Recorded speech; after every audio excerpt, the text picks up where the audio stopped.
Boy, am I glad that January's over.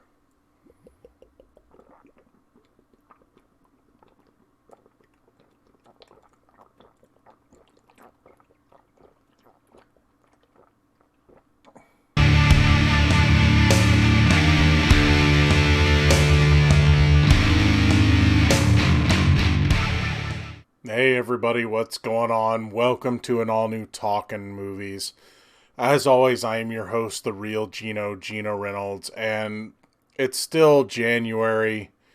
It's late, and I just got back from Gretel and Hansel. Boy, as I said before, I'm glad that January is over. 4 weeks, four horror thriller movies. None of them were very good.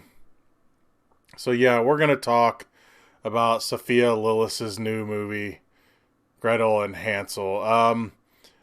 Okay, so I guess spoilers, because I don't really care. Uh, all right. So the setup for this movie is there's a famine, and uh, the mom sends Gretel and Hansel away because she can't take care of them. She keeps saying, "Don't come back." She almost threatens to kill them. So they run, and they're trying to find a place to go. They find a bed to sleep in, and it turns out that there's some weird dude in there, and some hunter saves them and gives them the right direction to go. So they got this right direction to go, and here's where I thought the movie was going to go with this.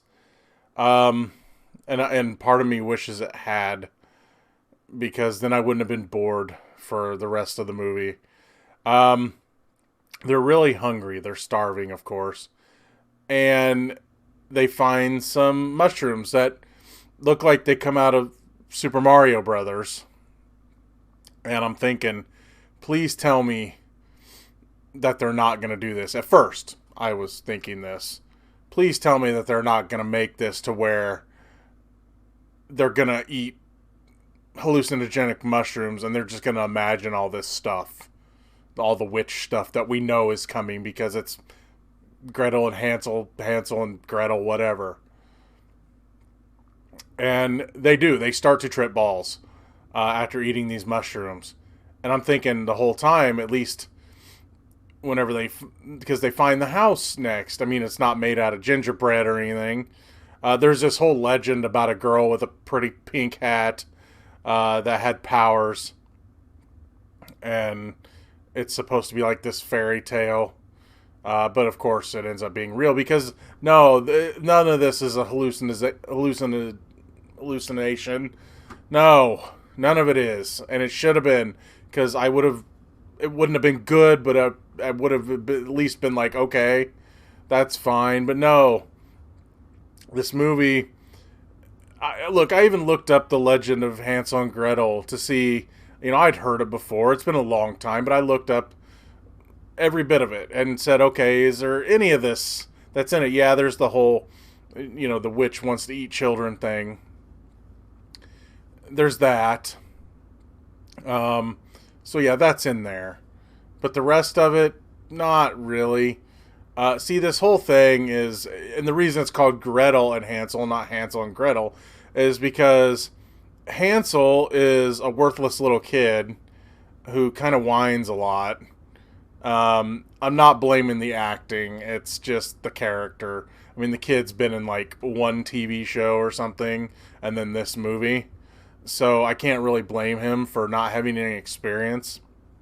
And I will say that Sophia Lillis and Alice Craig, who plays the witch, or Craig, however you say her name, I don't know who she is. They're at least trying. But really, just this movie is an hour and a half of bored. The atmosphere is okay, but it's not scary. It's not creepy, even though it's trying to be. It's trying to be shocking, and it's not. And the the whole thing is to prop up Gretel as she's becoming into her womanhood, and with womanhood comes power. She's a witch, by the way. Gretel's a witch. And I even looked it up. It's like, is that really a thing? And no, it's not. And, it just feels boring. This movie is boring. I didn't think the movies could get worse. The horror movies could get worse. The thrillers could get worse. But every week this month they've gotten worse. I see The Grudge. I think, well, it's not good. Drama's good. Scares aren't good. It can't get worse. Then I see Underwater. And it's like, can I go watch The Grudge again instead? And I thought, well, it can't get worse. Then I see The Turning. And I'm begging to go see Underwater. And now I want to go see The Turning again. I didn't think I'd say that. Gretel and Hansel is... The look and feel of this movie, it feels like it should be in like a Nine Inch Nails video, or a Marilyn Manson video, or Ozzy Osbourne or something. I don't know. Some just dark music video, like some 5-minute video. That's all this really should be. Some of the imagery I could see being in one of like a Creepy's 90s Nine Inch Nails video, or Marilyn Manson or something. But just the story is boring. I'm sitting there, and at first I was getting upset because you know what the problem is about a PG-13 horror movie. I know there's lots of problems, but there can be good ones, right? There have been. But do you know what the real problem is with a PG-13 horror movie? 13-year-olds.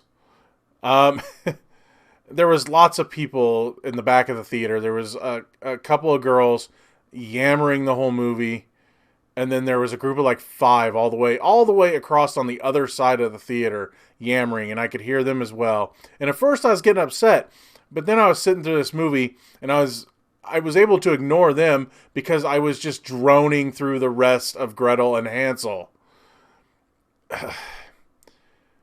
It's not scary. It's not interesting. It's not shocking when it tries to be. They tried, okay, all these wondrous foods that Hansel and Gretel are eating, that you think, well, yes, it is the witch trying to fatten them up, but it's also, she's using magic to turn, like, make an illusion, and she's making the food out of dead children parts, and it's supposed to be shocking, and it should be, but I'm just sitting there going, really? That's it? You're turning, hearts and limbs and organs into cakes and pastries and fruit? I am so glad this month is over. This movie, if you couldn't tell, I highly recommend it. There has not been a good horror thriller in this month. I know some people like The Turning. And look, if you like any of the movies, any of the horror thriller movies from this month, or you like this one, I respect your opinion. But my opinion of Gretel and Hansel is that it is a waste of decent atmosphere and decent actors in an hour and a half slogfest bore of a horror thriller movie that could have been a 5-minute Nine Inch Nails video. That's going to be all for this edition of Talkin Movies. If you like what you've heard here, which, how could you have? If you like what you've heard here, please subscribe to the Real Geno YouTube channel, like this video, and if you have anything to say about Gretel and Hansel, if you loved it, I'd love to hear why. Please feel free to leave a comment in the section below. This made me want to watch that Gemma Allerton, Jeremy Renner wannabe Van Helsing version of Hansel and Gretel. And I didn't think anything would make me want to do that. But if you have anything to say about this movie, please feel free to leave a comment in the section below. Until next time, I'm your host, the Real Geno, Geno Reynolds. And again, Thank God that January is over. See you later.